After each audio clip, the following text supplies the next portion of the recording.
चरणों में कोटि कोटि नमन। महाराज जी, जब से नाम जप करना शुरू किया है तब से सुख दुख एवं जीवन की हर परिस्थिति सामान्य सी शुरू हो गई है।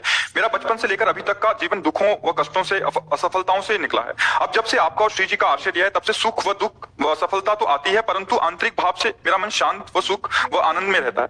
दुख व शांति अभी नहीं आ रही महाराज जी। गुरुदेव भगवान, मेरा भजन का प्रभाव है ये, या मेरे पुण्य खत्म हो रहे हैं, या राधा रानी की दया है, या आपकी कृपा है महाराज जी, मुझे समझ नहीं आ रहा। अब जैसा आप कह रहे हैं उसके अनुसार कह रहे हैं कि अभी कोई टिकाऊ स्थिति थोड़ी बच्चा, पर अभी थोड़ी समझ ठीक हो रही है। वो पूर्व का कोई भजन रहा होगा, अभी भजन का प्रभाव जो सत्संग सुन रहे हैं, जो नाम जप कर रहे हैं, वो भी मिल सकता है।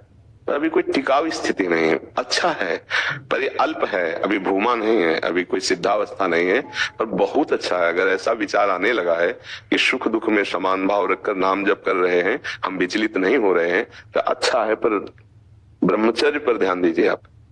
नई अवस्था है, अभी ब्रह्मचर्य तो ठीक है नहीं ना। हाँ, तो इसलिए अभी क्या सुख दुख के समान भाव आ गया नहीं। हाँ बच्चा, देखो कोई बात सुन करके लिख देना और स्थिति में आना बहुत कठिन होता है, क्योंकि जब वो स्थिति आएगी तो ये क्षुद्र गंदी बातें हट जाएंगी ना।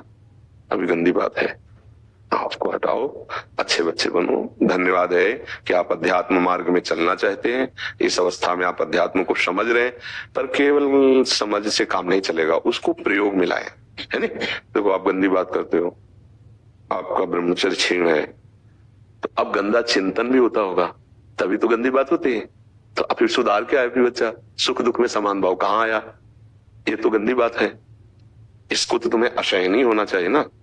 तो ये फिर अब स्थिति ठीक है नहीं। हम इसलिए कह रहे हैं कि हम चुपचाप ऐसे आपको उत्तर दे देते हैं, इसलिए कह रहे हैं कि अभी आपकी नवीन अवस्था, आप अच्छे बन सकते हो, आप अपना सुधार कर सकते हो। तो जो गंदा चिंतन बन रहा है उसमें राधा राधा के द्वारा उसे हटाओ, उसको काटो। जो गंदी क्रिया करते हो उसको रोको। अगर ये नहीं रोकोगे तो बच्चा ये सब बातें लिखोगे, सुना दोगे, लेकिन अंदर स्थिति नहीं रहेगी। गंदी बात जो होती है वो पूरे मन को गंदा करती है। क्रियाएं जब गंदी होती है तो शरीर का दर्शन गंदा हो जाता है। शरीर जैसे देखने से ना उसे पता चल जाता है। जैसे अल्ट्रासाउंड हो तो पता नहीं चल जाता कि पेट में क्या है, और एक्सरा हो तो हड्डी कहाँ से क्रैक है पता नहीं चल जाता। ऐसे जब हम भजन करते हैं तो भजन में एक शक्ति होती है, वो अध्यात्म के लिए केवल प्रयोग की जाती है कि अध्यात्म में किसी का सुधार हो। जैसे आपने लिखा है बहुत अच्छी स्थिति होती साधक की, पर आपकी नहीं है। तो इसलिए इस स्थिति को लाने के लिए पहले नींव मजबूत करो। अभी आपका कोई ब्याह तो हुआ नहीं, तो आपकी ब्रह्मचर्य क्यों नहीं है नहीं। अध्यात्म की प्रथम सीढ़ी में ही आपने आग लगा दी। अच्छा, ब्रह्मचर्य क्षीण करने की क्रिया होने के पहले उसका चिंतन होता है। वो चिंतन पहले हृदय को गंदा करता है। इसलिए शरीर को थकाओ व्यायाम के द्वारा, कुछ दंड बैठक, दौड़, मेहनत, प्राणायाम, आसन, इनको करो, जिससे आपका ब्रह्मचर्य में रुचि बढ़े। और गलत क्रियाओं को त्यागिए और नाम जप कीजिए। पढ़ते हैं? हाँ, खूब अच्छे से पढ़ाई करो।